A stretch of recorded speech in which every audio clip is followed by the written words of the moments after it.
Place de la communication et plus de com présente Portrait de com. Portrait de com. Bienvenue dans Portrait de com, le podcast qui nous éclaire sur les métiers de la communication, du marketing et du digital ici en région Hauts-de-France. J'ai le plaisir, le bonheur et l'impatience de questionner Bénédicte Delmotte, la directrice du campus ISEG. C'est ça, Bénédicte ? C'est tout à fait ça. Et je suis ravie de passer ce moment avec toi. On va dire que c'est un peu ton petit paradis, le campus, non ? On pourrait dire ça, Bénédicte ? Oui, c'est un petit paradis actuellement. Ça fait effectivement, je suis jeune directrice de ce campus ISEG depuis 2 mois, pile quasi aujourd'hui. Et donc voilà, déjà je suis ravie de partager ce moment parce que ça va être un partage de cette expérience aussi avec toi aujourd'hui. Donc merci de proposer ce podcast. Et puis oui, c'est un petit paradis. C'est vrai que je suis très très contente et très en joie. Je recherchais de la joie dans mon job depuis quelques temps. Et là, c'est vrai que j'ai trouvé de la joie, j'en ai retrouvé, parce que je me suis beaucoup amusée dans mon parcours professionnel, on va en parler. Et c'est vrai que cette expérience-là, j'ai fait un peu les comptes en préparant l'interview, ma 6e vie professionnelle, déjà pas mal. En 30 ans de carrière, mine de rien. Non mais on dirait pas, oui, c'est sûr que quand on te regarde comme ça, on dit tiens, une étudiante de l'ISEG. Non, mais c'est vrai. Alors après, ouais, tu parlais de ta 6e vie professionnelle. Il y a eu, tu vas nous en parler. Alors ton job de maintenant à l'ISEG, quel est-il ? Voilà. Et ces fameuses vies, tu as eu quelques belles tranches de vie, si j'ose dire. Je vais peut-être démarrer par ça parce que ça permettra de bien expliquer après le job d'aujourd'hui. Vas-y. Mais en tout cas, il y a donc 30 ans finalement. J'ai démarré après un parcours 2 ans de fac en culture communication et puis une école de com qui était très généraliste, en tout cas com, marketing, RP, beaucoup d'événementiel. Et puis j'étais une passionnée de cinéma, ce qui fait qu'à la sortie de l'école, j'ai accompagné le groupe Kinépolis qui s'implantait en France, donc il y a 30 ans. Et j'ai démarré son accompagnement sur Metz, puisque j'étais originaire de là-bas. Et donc j'ai démarré pendant une petite année à mettre les choses en place. Et puis comme ça se passait très bien, on m'a proposé de m'installer à Lille, ce que j'ai fait. Donc ça fait 30 ans que je suis lilloise. Et j'ai installé et développé le concept multiplex à l'époque. Aujourd'hui c'est commun, mais à l'époque ça l'était moins. Cinéma en France, donc un des plus grands de France à l'époque. Donc c'était un gros barnum. J'étais toute jeune, donc c'était une belle opportunité que j'ai prise. Donc en prenant la direction marketing, communication et commerciale du groupe en France. Donc avec énormément de choses, hein. C'est pas que des paillettes et accueillir des stars et des VIP sur des avant-premières, c'était bien au-delà, c'était du management, c'était trouver aussi des sources de performance et de développement commercial lorsque les spectateurs ne sont pas dans les salles. Voilà, et puis du service, voilà. Donc j'ai fait ça pendant 7 ans. Et puis au bout de 7 ans, parce que j'ai un peu la bougeotte aussi, et puis par rapport à des contextes qui à chaque fois évoluent, j'ai passé 2 ans dans un cabinet conseil en tant que directrice communication pour refaire toute la com et développer la notoriété du cabinet, qui proposait des formations aux technologies de négociation achat, donc rien à voir. Un peu moins fun, un peu plus structuré aussi, et puis ça m'a permis de découvrir le monde du retail que je connaissais pas, qui est un univers passionnant et où j'ai passé à partir de ce moment-là presque on va dire 20 ans, un peu plus de 20 ans, puisque après 2 ans dans ce cabinet, j'ai intégré le groupe AGAP, qui fait partie de l'AFM, l'Association familiale Muguet. Donc une fois qu'on a mis le pied dedans, on est un bébé qui grandit dans cet écosystème qui est passionnant. Et donc j'ai intégré la marque Flunch. Et donc j'ai eu plusieurs vies chez Flunch, mais la plus importante a été d'être en charge de l'expérience famille-enfant, qui était quand même le nerf de la guerre, puisque la restauration Flunch était le restaurant préféré des familles. Et du coup, j'ai accompagné ces cibles, les parents et les grands-parents, et puis toute la cible enfant qui est du bébé, du junior, jusqu'à l'ado, à l'étudiant, et puis aux jeunes parents, en proposant à chaque fois de façon systémique et globale, on va dire, une offre produit non alimentaire avec les goodies, donc les licences. Donc j'ai beaucoup travaillé l'univers de la licence et notamment avec Disney pendant de nombreuses années, ce qui était un peu le Graal quand on travaille sur les licences. Et puis tout ce qui était aussi en transversalité sur la chaîne de valeur de l'enseigne, à savoir donc de marketing, les achats, les RH, puisqu'il fallait former les équipes pour bien accueillir et travailler l'expérience, tout ce qui était informatique avec la digitalisation du parcours de la famille, et puis la qualité, et puis la communication, donc la valorisation et le développement de la notoriété média, digital, etc. Donc un job passionnant. Et puis au bout de 14 ans, je me suis un peu dit, c'est pas que j'ai fait le tour, mais en tout cas, j'étais très à l'aise, très en zone de confort. Et j'ai voulu vraiment un petit peu de nouveau apprendre de nouvelles choses, puisque j'aime beaucoup apprendre en faisant. Et ça a tout son sens aujourd'hui, on verra pourquoi. Mais du coup, j'ai été voir le DG de l'époque et qui, dans l'air du temps, il y avait la RSE qui était pas mal dans les entreprises en train de se développer. Et puis moi, je commençais à avoir des résonances personnelles sur cette thématique forte, et je me suis dit, allez, je vais proposer de créer, ou en tout cas de réfléchir à ce poste. Ce qu'il a fait, il est venu me chercher en me disant, si tu veux, ta carte blanche et vas-y. Donc je ne savais pas où je mettais les pieds, ce qui est toujours un peu mon fer de lance, et voilà, moi, j'aime bien découvrir et sortir de cette zone de confort. Et donc, j'ai travaillé pendant 4 ans sur ce sujet-là au sein de Flunch, qui a été pas mal mouvementé puisqu'on est rentré dans une période de Covid aussi à ce moment-là. Donc j'ai travaillé plutôt la partie sociale et sociétale à ce moment-là. Et puis avec un contexte aussi économique un peu compliqué. Donc j'ai fait beaucoup de gestion de crise à ce moment-là, beaucoup de com interne. Et puis au bout de 18 ans, je me suis dit, ça y est, je peux quitter la maison, je suis majeure. Donc je me suis dit, ça serait peut-être bien d'aller faire un tour ailleurs et de voir un petit peu ce que je peux faire autrement ou différemment.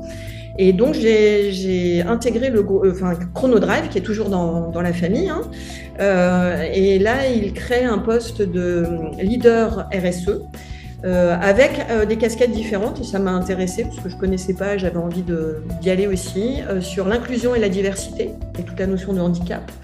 Et puis il y avait la marque employeur et la com interne qui me motivait beaucoup et puis qui avait fait partie de mon parcours.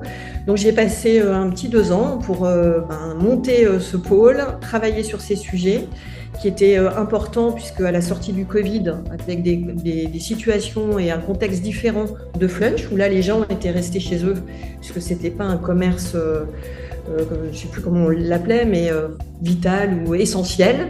Là où Chronodrive, pour le coup, pouvoir retirer des courses, c'était essentiel. Donc les équipes avaient énormément travaillé aussi et il y avait une logique un peu différente. Donc c'était intéressant. Donc j'ai passé 2 ans et puis au bout de 2 ans, j'avais envie de cranter encore un peu plus sur les sujets environnementaux. Et là, j'ai intégré un cabinet qui fait partie de l'écosystème et qui a été développé et créé pour accompagner toutes les entreprises de l'écosystème AFM dans leur transition environnementale. Donc le cabinet Act & Facts. Et donc, j'y suis allée pour faire de la facilitation, embarquer des communautés. Et puis, assez vite, au vu de mon parcours, on m'a demandé de travailler à la communication et à la notoriété, au développement du cabinet, ce que j'ai fait. Et puis voilà, les sujets environnementaux sont quand même complexes en entreprise. Il y a beaucoup d'envie et pas forcément beaucoup de moyens qui sont alloués, ce qui fait qu'en termes d'opérationnalité et de visibilité des réalisations, c'était un peu devenu compliqué pour moi. Et donc j'ai dit, je vais changer d'orientation et faire autre chose. Et en parallèle de ça, donc comme je donnais beaucoup de cours. Oui, voilà, j'allais y venir, Bénédicte, c'est que toi, parallèlement à tout ça, tu as toujours aimé la transmission. Et alors, je vais faire le parallèle maintenant, mais tu as cité Flunch, mais c'était en toi, et c'était nourrir.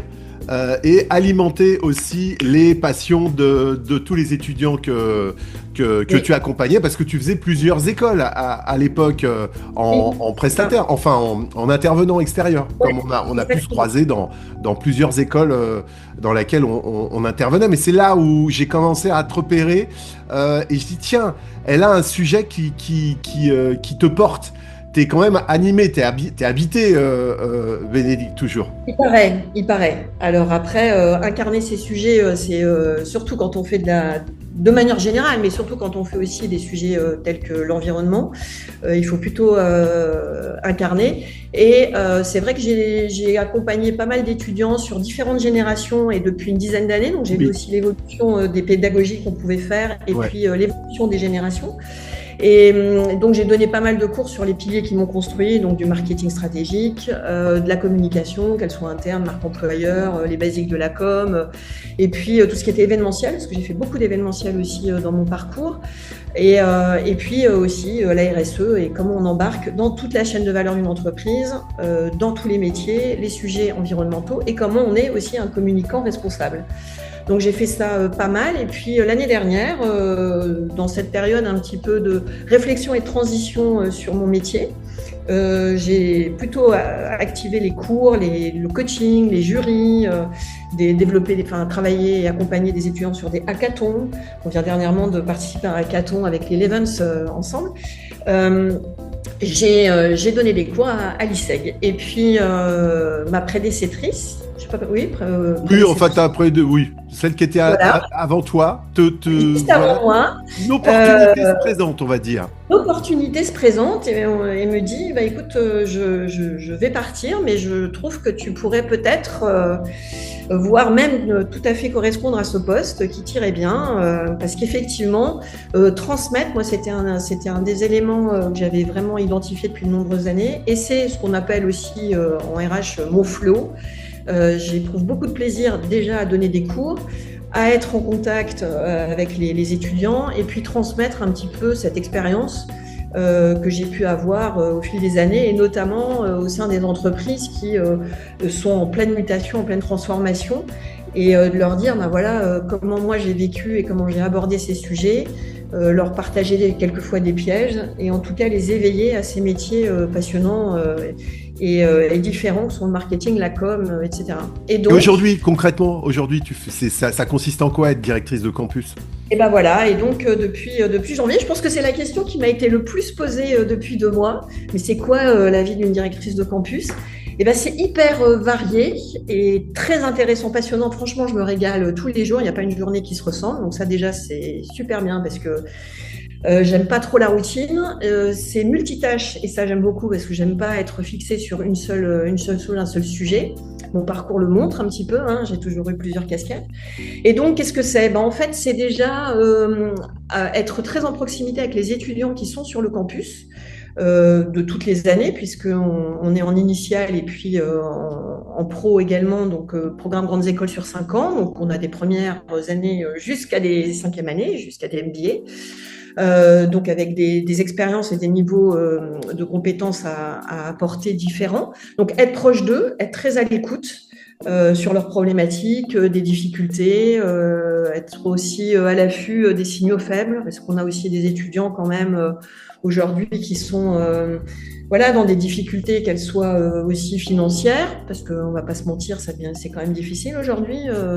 Et puis, il y a tout ce rapport au réseau donc possible du harcèlement. Il y a la difficulté quelque part aussi de trouver des stages, donc c'est aussi de les accompagner sur ces sujets-là. Donc en tout cas, d'être très à l'écoute et de faire en sorte qu'ils vivent sur un campus qui soit animé, vivant et qui les réconforte, ou en tout cas qu'ils soient en confiance. Donc ça, c'est le premier sujet.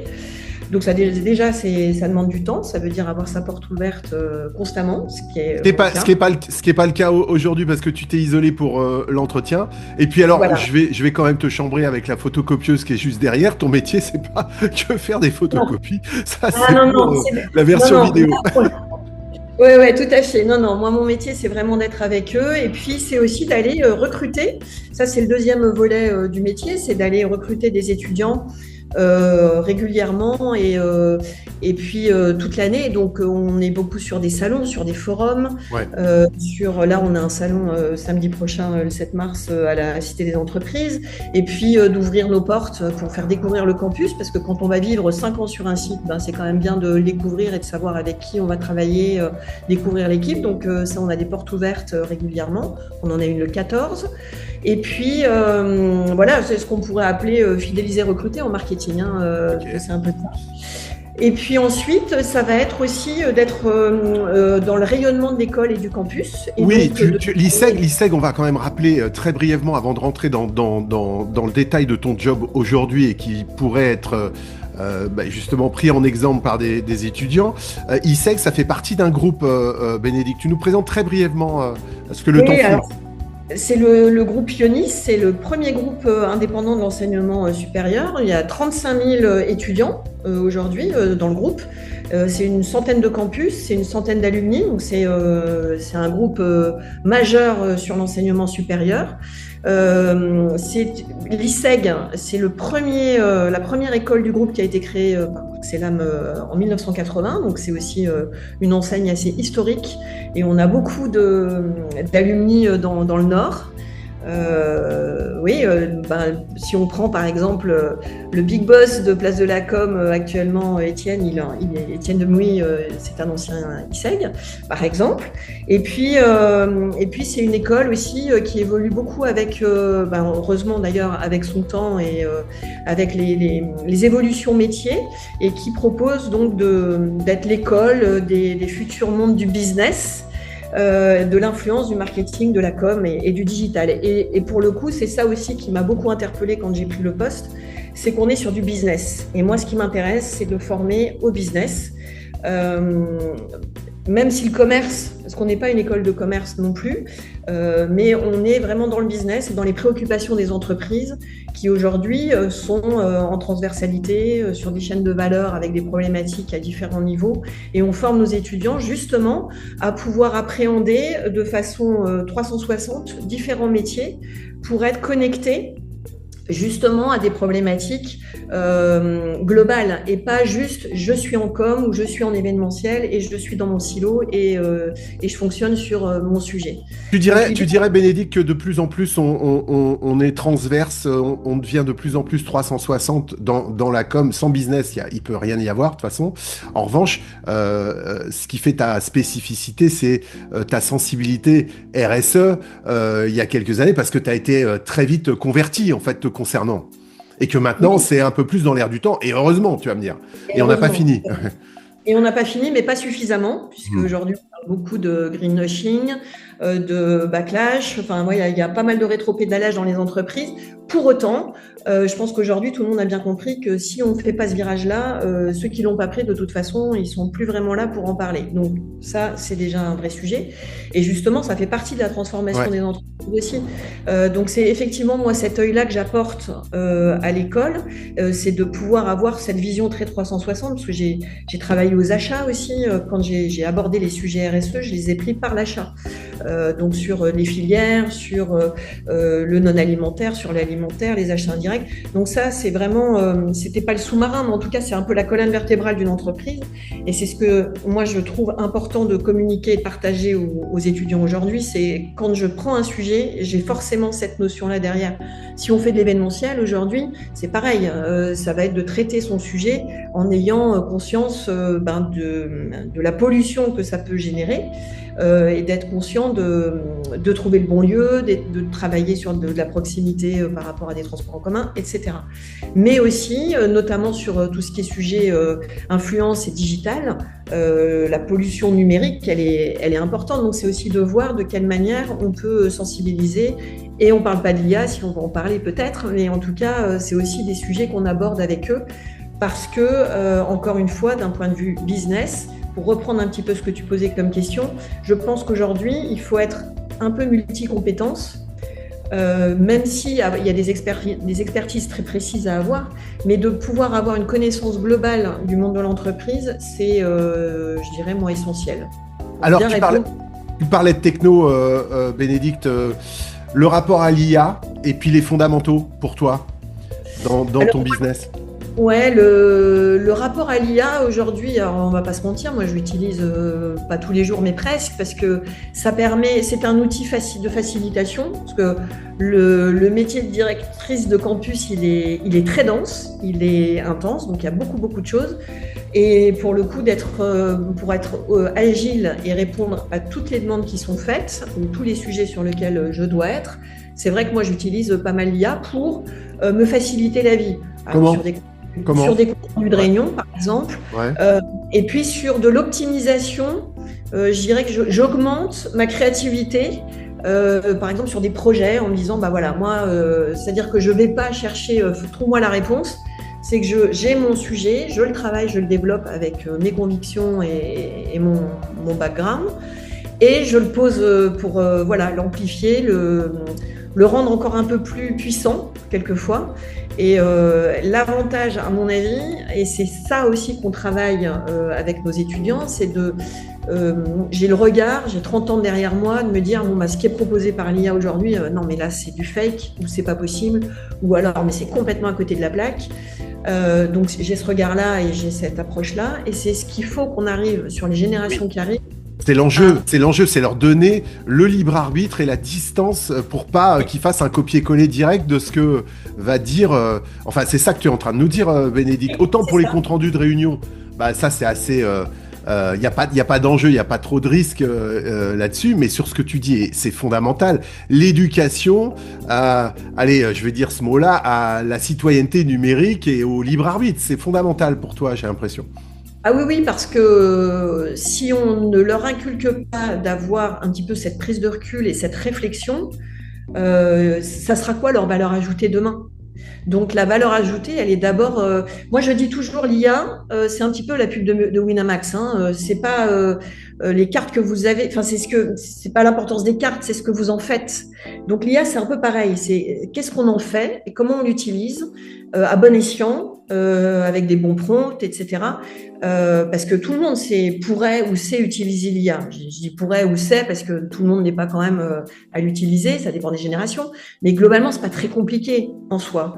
Par contre, de bien savoir prompter, de bien savoir